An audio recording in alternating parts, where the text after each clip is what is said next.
Good afternoon and welcome to another live masterclass. Today we have a member of this group who's generously offered her time to share with you her secrets and tribulations in creating a business that she really is committed to building. So I'm gonna bring her to screen right now. There she is. And an inspirational woman. Now, if I talk while it's adding her, sometimes the connection cuts out a little bit, so I'm gonna limit my words in this process. That's what Facebook does. It's adding her, it's just adding. So to all of you, hello Jenna, hello Ella, all of you that are joining us live today, welcome. So I'm gonna give you a little bit of an introduction to what these masterclasses are, and then I'm gonna introduce Emma. These masterclasses, we have decided to just launch them weekly for you to learn about different topics that will support you in your entrepreneurial journey. We are doing this with the support of local business owners who are doing exactly what you're doing and dealing with exactly the same issues that you're dealing with. Sometimes we'll interview people that have made it or that have a particular expertise in a certain field, and sometimes so that they can share their knowledge with you, and sometimes we'll interview people that are just doing what they're doing. And so just give me a second, I'm gonna see if I can mute that phone. Didn't even think about that. So, hey Alana, I don't know what's going on, that she is not, there we go, I'm gonna try adding her again. Okay. So, today, Emma is the founder of Food to Nourish, a local business that provides food, organic food to local families that own a Thermomix. And the reason why I've chosen her, there she is. Welcome. Hi Raquel, thank you. Thanks for having me. Thank you. It took a bit longer to join you this time, but I could see that you were trying to be active. It did, it actually froze up. Oh, sorry. It actually froze up. So, of course, in the real world, things happen. The technical difficulties we always seem to have. Yes, but that's just technology for you. Absolutely. So, look, we have a few people watching us, which is fantastic. And hi, everyone. Thank you so much for being available. Thank you. And there's a bit of a delay in the sound today, so I'm going to make sure that I stop talking to let you talk. Okay. Thank you. So let me introduce you again. Emma is a local businesswoman who had this crazy idea to come up with a brand new concept, and she is doing it. So we can't wait to hear all about you, Emma, and the fact that you're creating this amazing thing that is going so well. I know that behind the scenes, you're like a little duck that looks so beautiful from the top. And absolutely. Couldn't agree more. But that's just a reality for most of us. So and so is there anything you'd like to say to people about who you are and how long you've been doing this for? Yeah, absolutely. So I've been doing this business for about 6 months. Prior to that, I have worked in administration for almost 20 years. So I'm very organised and structured. I was introduced to the Thermomix about maybe 9 or 10 years ago, and bought a Thermomix. It changed my life in regards to health and what I was eating, which was amazing. And so much so that I became a consultant for Thermomix, just because I thought I could go out there and, help improve other people's lives through using a Thermomix at home. So I'd been a consultant for about 7 years, and I had my first son in April 2017. And over the last couple of years, I'd heard customers say to me, that they were really happy with what I was producing in regards to ideas and recipes for the Thermomix. And I was always talking about healthy eating and giving them advice on where to shop for their fresh produce and different ingredients. And they sort of kept saying, why can't you just do our meal prep for us and do our shopping for us? And I just always used to laugh and think, oh yeah, whatever.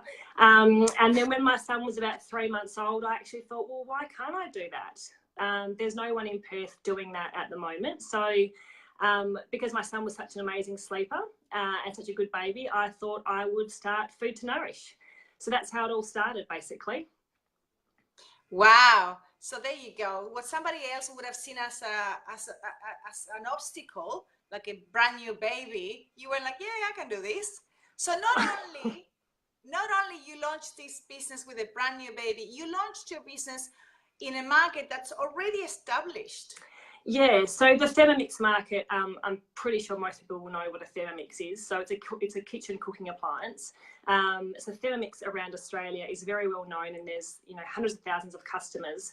But a lot of people that have bought a Thermomix still find it hard to do their weekly shopping and do their meal planning, because we live in a time-poor society. Everyone's picking up kids from after-school activities late, getting home late from work. And I'm really, really passionate about parents feeding their kids good food. So I just sort of thought, well, if I can help bridge that gap between, being able to serve a decent dinner in the week, rather than going through a takeaway fast food outlet on the way home from work, then I'll feel like I'm contributing to, some part of everyone's health journey. So that's basically what it's all about for me. Okay, well, but this is what it sounds like. It sounds like the majority of people I speak to, when you go, I was good at something, I really was passionate about something, I knew that I could do it. Yeah. People seem to need it, and I went, yeah, sure, I can do that. Mm-hmm. Yeah. But you didn't have any experience in the food industry, business area prior to this. Not at all. And I have learnt so much. And I'm still continuing to learn, as I'm sure all business owners do. We've been in operations now for 6 months, and so it really kind of kick-started getting into full gear almost just a year ago. I did a trial back in February last year just to see how logistically I would actually make this work, because we do deliver every week to different suburbs around Perth. So I wanted to make sure that I could actually logistically make the business happen. And so once that trial was over, sort of at the end of February, between March and July was when we really sort of kick-started and put everything into place with the business. So having no idea whatsoever and shedding way too many tears on a daily basis, it was very, very, very challenging, but also very rewarding. So let me ask you a question. What possessed you to go from, I've got a brand new baby, I want to do something, I have no idea how to do this, I know it's going to be challenging, then you start planning, and then it's all too confronting, you're crying all the time, and you still go, no, I can do this. I just think I think for me, it's really the passion behind what I do. I want to give people the tools to actually be able to cook for themselves and be able to educate their kids and get their kids involved. There's plenty of businesses out there that are providing food already cooked for the homeowners, but I really wanted to get, people have bought a Thermomix and they've invested a lot of money in having a Thermomix in their kitchen. And you hear a lot of people they're saying that they're collecting dust and they're not using, their Thermomix, or they're using it as a rice cooker, or, to boil eggs. So I just really, for me, it goes back to having real passion behind, cooking for yourself and really, healthy eating. I had no idea how much work would be involved. I kind of, once I'd started the business, I then was starting to listen to a lot of podcasts or doing a lot of reading, which in hindsight would have been great to have done beforehand. But I don't think any amount of research or podcasts or reading that I could have done would have, made anything easier. I just at least felt comfort that I wasn't the only person going through this when they've launched a business, the tears, the tantrums, all that sort of thing.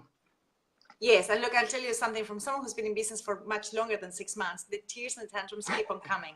They keep on happening. And I feel very fortunate that I haven't cried for the last couple of months. So I think things are looking up, but I'm sure there's tears there that are going to come out again very soon. They're coming. Yeah, I know. Yeah. It's usually when you go, you expand your business, like you start from nothing and then you expand your business, and that expansion process and that learning and growth process always it's stressful, and then Absolutely. You get established and you plateau for a little bit, and that's that's amazing. But then you don't stay there. You can't. You have to continue to grow. It's a little bit like there's a story about a lobster. Is it a lobster? The crab, the hermit crab. Oh yeah, anyway, yeah. As they grow, they have to change the shell, and they have to, and that process is a very vulnerable process. So we're a little bit like the lobster and the crab. Absolutely. So, what I'm hearing, what you're saying as well, is that you knew who your target market is. Now, in business, people talk about target market all the time. Yeah. And there's a fear in niching too much. You know, people don't want to niche to a bare minimum because they go, oh, this fear of missing out. I'm going to miss out. I want to work with everybody who, like in your case, it could have been, I want to work with everybody who wants to eat healthily. But you went, no, I want to work with people who specifically have a Thermomix and are committed to their health. So for you, that was like no doubt. You knew who you wanted to work with. Absolutely. And I think I get a lot of requests from existing customers or potential customers even now asking me if I can do, you know, different boxes or different size boxes, or can I do this and do that. And for me, I think it's really important to really focus on, for me, my business is a service, to focus on the one area, which is providing, you know, the meal kits to Thermomix owners. At this point, it's family meals, you know, serving for people per recipe. So I don't want to get into, you know, half-size boxes or, you know, different. I've got a couple of dietary that we look after, different diets, but I don't want to get into, I think it's a bit of a trap that you can kind of get. I've got so many ideas myself, as well as these customers that are telling me that I should do breakfasts and lunches and that sort of thing, and that's all wonderful, but for me right now, I just really need to focus and just put all my attention into what I'm doing until I can get that 100%. Well, I don't know if I'm ever going to get it 100%, but I'm always continuously improving and listening to my customers for feedback. But I want to make sure that it's really, you know, as good as I can get it before I start looking at other products or services that I can add to the business. Unbelievable. And I'll tell you what, this may sound to the naked eye like a normal conversation, casual conversation in which you're just sharing how you did things, but I'm listening, I'm hearing very, very like big gold nuggets in there. Like number one, you said I was always in touch with why I was doing what I was doing, and my commitment drove me. Like when you are in business, you will have dark times and you'll feel like you can't do this or whatever, but the minute that you connect and you stay connected with why this matters so much, there's no stopping you. So that was the first nugget. Then the second nugget that I heard is that you really knew who you wanted to work with and what difference you wanted to make, and connecting with that specific market I think it takes away all the fog. It takes away all the extra noise. You're very focused, like laser focused, and this is the people I'm working with.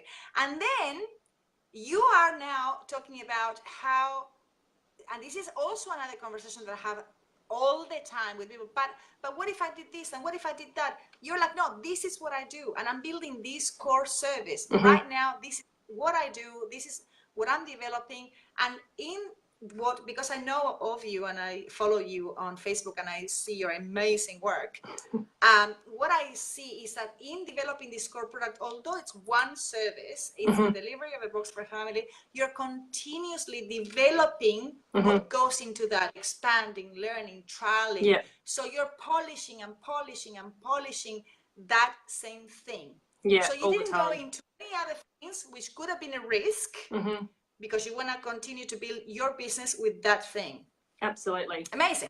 Amazing.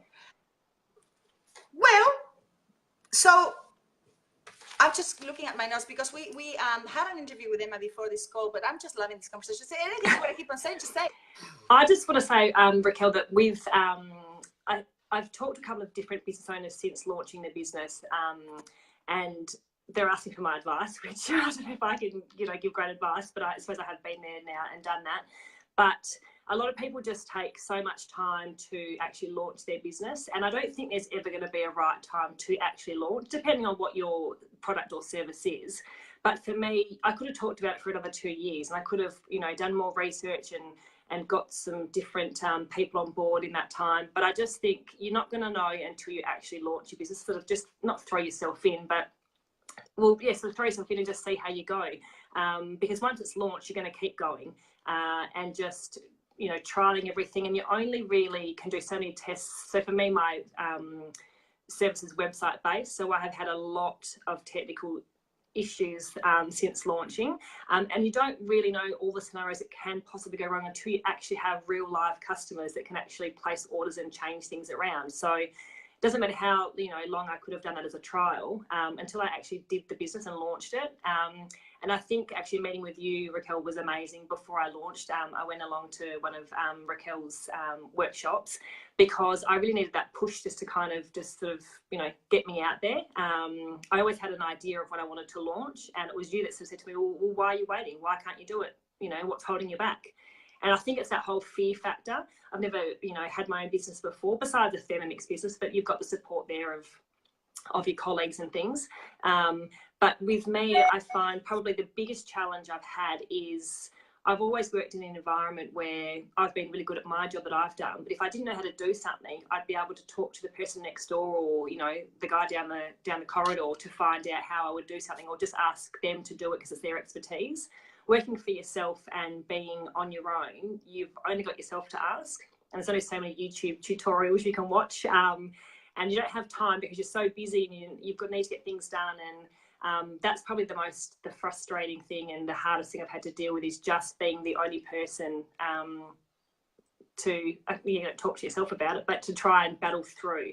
So I don't know if in that there's any words of wisdom, unless you've got a business partner, but it would be, I think definitely surrounding yourself with a network of people, whether that be family, friends, or a mentor, to really just support you. Because even though a lot of those people in my network couldn't help me in my business, they were there to support me when I was going through the, oh my God, I don't know what I'm doing, why am I doing this, which happened all day, every day for a long time. So if they weren't there to support me, then, who knows where I'd be. But if you can have someone that you can talk to, that would be one of my really, my big tips in business. Look, I'm hearing, because this is something that also comes up a lot when you create something like this. And I was talking about this morning with my group, my online group. Often when you come up with an idea like this, people don't relate to you like that person with those goals. It's like you're rocking the boat. You're like, what are you talking about that you're going to start a business? That's not who you are. That's not how we know you to be. And so you all of a sudden are shifting. You're going, look, I used to be this person with these certain behaviors and standards and goals and whatever. Now I'm this other person. I'm the same person, but my reality, my context has changed. Yeah. So it's like you're teaching your environment to relate to you in a different way. One of my challenges in teaching my environment how to relate to me is that I don't have as much time as before to socialize. And I'm sure you're the same. Yeah, like absolutely. All the time your social life is non-existent, if not very limited, and within your limitations to what you can provide. But so that's a shock to the system for people. The other thing that I've noticed, and I hear a lot in the people that I work with, is that most of the time, the people, and you just said something like that, a lot of the people that surround you right now will not be able to support you in any way with what you're doing. Yeah. Because they don't have the skills, because they don't have the knowledge, because they may not share your interest. Yeah. And so for you to get upset or resentful about any of that, it's a bit silly, because that happens to all of us. So the minute we can acknowledge that this journey that we put ourselves into is our journey, and sometimes it's like, my husband doesn't support me, or my children don't support me. Well, they're not supposed to. This is your journey. Absolutely. So then what you're saying is great. You surround yourself with the right people. And if it's not your family and friends, you have got to find these people somewhere, whether it's networking events, whether it's somewhere. And in my own experience, I've even found people internationally that I met through Facebook. Yeah. Just because you need someone to bounce ideas with, someone to say, hey, do you think this is going to work? Do you think I'm on the right track? Yeah. that helps a lot, so that you're not talking to yourself all the time and going crazy. Yeah, absolutely. So that's fantastic. So how do you manage? One more thing that I want to say is, based on what you just said before, Richard Branson said once upon a time, if you're not embarrassed by the first version of your service or your product, you launched too late. So okay, I like that. If Richard Branson says it, I'll take it. Yeah, totally. Because we want to provide the best. We want to put our best self forward to people, because our product, and in your case, your service and your product, and what goes in the box, and how the box gets delivered, and the website, and how people order, and all the rest, is a representation of your brand. And so you want it to be the best version of yourself. But if you're going to be waiting, like Emma was saying, until you're perfect, until everything works beautifully, until everything is, with red velvet ribbons and all the rest, you may be actually wasting a lot of valuable time in which people are ready to buy from you right now. Yeah. And you're not available. And I think also that, Raquel, doesn't help that I'm a bit of a perfectionist and I'm also a bit of a control freak. So I like things to be pretty much perfect, which in the real world, when you are managing a household, when you've got a baby, when you've got a husband and you're, trying to do everything, it's not going to be perfect. Absolutely. And I think for me, I was probably scared of people that didn't know who I was and they heard of Food to Nourish and they thought it was this big company. And at the end of the day, I was going to say, it's just me behind the scenes. I'm the one that's doing everything. There's not 20 staff doing everything. So I did sort of feel quite vulnerable. And I think to be honest with your customers is the best thing. So there was a time when we forgot to put the beans in the boxes 1 week. And I was devastated, but I just went on to Facebook and did a Facebook Live and just told everyone what had happened and that I would, give them the beans next week. And it wasn't actually crucial to the dish that they needed for that week. But I think honesty is the best policy in anything in general. But being just transparent and, we're only a new business, so we're going to make mistakes. When it happens, it just cuts me to the core because I'm so passionate about it and I want to produce these amazing boxes that everyone loves. But I think, again, when I receive feedback from customers, which I get regularly all the time, whether it's, on social media or just privately, which I get a lot of messages privately, those messages always seem to come at a time where I go, oh, God, what's happened? And then I get a message from someone saying how amazing things were and how their kids are now eating vegetables or how they're loving their Thermomix again and that sort of thing. And I think that's why I'm doing this, because those messages come at the right time just so I can think it's all worth it. Well, I love what you're saying because that has been my experience, and this is something that I would like to bring forward for those of you who are starting a business in a field that's established, because you have strong competition in your field, and it's up to you to really, I don't want to say funnel them, but really move to your side of the scale people who have a Thermomix. That maybe there may be other food delivery services in Perth, but yours is about you and your brand. And what you're saying now is, although your brand may not be as established or as, your budget for marketing, I assume it's not as big as other people's marketing. No way. Budgets. Yes. Yeah. I'm just assuming. But so there's a lot of things that you don't have that other people may have. And so you're going, okay, well, how then I establish a brand with what I do have? And what you said, one of the things you said is I wanted to be honest with people, because you're making the relationship a priority here. Although you want people to receive excellence in the final product, you're also bringing forward honesty and reliability and integrity and authenticity, or whatever you want to call it, into the relationship that you're building with these customers.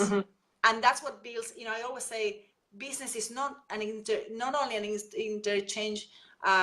exchange of money and services. It's actually trust. Absolutely. You're what's the word? Exchanging money for trust, and it's relationships. So if anything goes wrong, and it will, then you can say, hey, I know it's gone wrong, but bear with me, I'll handle it. Okay? Yeah, absolutely. And I think if there's Thermomix owners out there watching, or if you know Thermomix owners, they're a really passionate bunch of people. And so they're okay when you tell them that you've stuffed up, as much as they're happy to tell you when they've stuffed up. So it's not, it's a very, it's a fun environment to be in, but it's also, it's like anything, I could even cook a recipe and trial it 6 times, but then it might go to someone else and they might not be able to cook it at all. And you just think, what's happened? But it's just about being honest and, trying to guide and help people. And that's also what we're here for, is to have that customer communication, so that we're not just a big company where you can't get hold of someone if something's gone wrong or you're not sure on something. I really want to maintain, I'd rather have a smaller business and be able to be in contact with my customers than have this big, large business where I don't know what's going on. And, I'd rather have the quality over the quantity. That's great. And so in terms of, because you're brand new and you are now, we assume, I'm just going to make lots of assumptions in this conversation, you started small, and then you're, you know, converting people from fans to, you know, clients, and Yep. people are recommending people, and your database is growing. Mm-hmm. What's the feedback that you're getting? Like, you spoke a little bit about the reactions that people are having and loving it and whatever, but overall, for those of the people who are watching us right now talking and are now about to launch themselves into this journey of, oh my God, what's going to happen? What's been the feedback that people have given you in terms of, you had no experience, you're working from home, you're cooking in your own kitchen, you have no, you know, whatever we may think that are the flaws and the obstacles in growing this business, what has been the feedback overall? Feedback's actually really been quite positive. I haven't had too much feedback. I suppose your harshest critics are the ones closest to you, in my case anyway. I've got a lot of support, you know, great support, but when things start to get really tough and you might start getting sick, or obviously there's no time, you just mentioned before about not having much of a social life or going out as much, and that's what's happened to me. You know, people start saying, you know, is it all really worth it? You know, is it worth the money you're putting into it? Is it worth your time? Is it worth your health? All that sort of thing. I think, not really related to what you just said, but coming back for me, it's really about, I'm really passionate about the business. So if you don't have that passion for your business, you may not succeed if you get that feedback from people that is a little bit negative. I don't like criticism, but I'm very open to feedback, positive or negative, because I want to know, because if I don't get negative feedback, I can't improve, and I want to always keep improving, because just what I think is right might not be right for everybody else. So as I said, there's not been too much feedback in regards to, you know, I have had people say to me, oh, well, we haven't had a business before. Well, no, I haven't, but now I have. So it's just being open to learning all the time and trying to source the right people to help you in your business, which I think is probably the biggest challenge. So if you can get the right people around you, whether that's, you know, your IT people or your marketing or your, you know, whoever it is that you need in your business, try and get everyone on the same page, because it's really hard. And if you're running your business and you're just working in it so operationally, you don't have time to be focusing on the other stuff. You want those people working with you or for you to be able to take control, which, you know, it's taken me the 6 months to get the right people on board to help me externally. So because I'm not an expert, and I'm not an expert at all in any of those other fields. What I'm passionate about is food and no preservatives and additives in food. So that's what I'm good at. And I know there's plenty of things in my business that I'm not great at, but I'm learning and or seeking the help to get, you know, help with those areas. That's great. And one thing that has come up for me while you're saying what you're saying is, for those of us, for those of you out there, you know, who are expanding businesses and building businesses from scratch as you do, what happens when you go, well, I don't have the technology knowledge, like most of my clients are like, I don't understand, you know, technology and Facebook ads and whatever. So what do you recommend, or what would you say to people that have no budget, because, you know, all the money's being sucked into the business? How do you make those decisions that are so important to the functionality of your business? Because your business will be like a bottomless pit if you don't pay attention. Oh, absolutely. And I think depending on how your mind works and how, you know, you've got to get yourself a decent lawyer for a start, I think, because they're the ones that are going to know, read through contracts and that kind of thing for you. But I think just backing yourself and, again, learning from mistakes. So at the end of the day, there's only me to answer to. So if I'm reading something and I'm not sure, I will try and source the right person to help me understand. If I think I'm okay with it, I've just got to back myself, because I know that I'm going to continue to make mistakes throughout the journey, hopefully with not, you know, with a financial penalty or anything, but just really taking the time to go through things. Don't rush into anything.